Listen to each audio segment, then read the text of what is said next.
ABS-CBN at All TV magsasanib puwersa.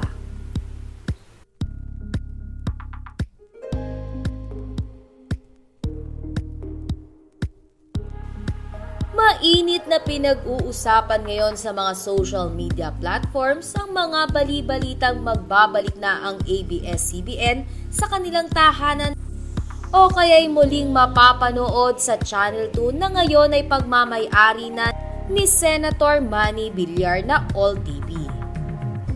Nag-umpisa nga ito nang magbahagi ng larawan ang mga kapamilya accounts ng logo ng ABS-CBN.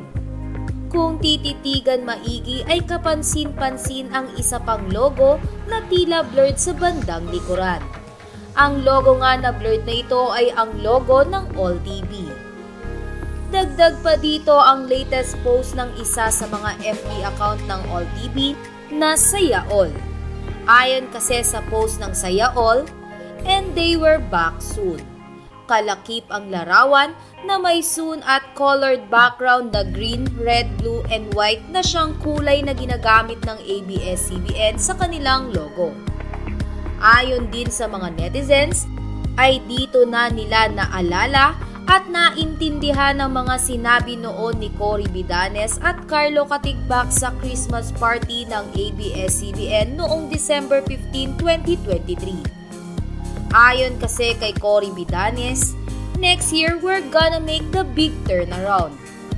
Ayon naman kay Carlo Katigbak, next year will be the best year for ABS-CBN.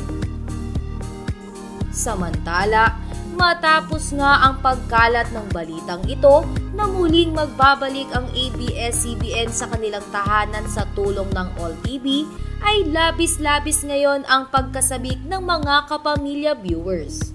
Anila ay muli na nilang bubuksan ng kani-kanilang mga telebisyon para abangan ang mga magagandang palabas ng ABS-CBN.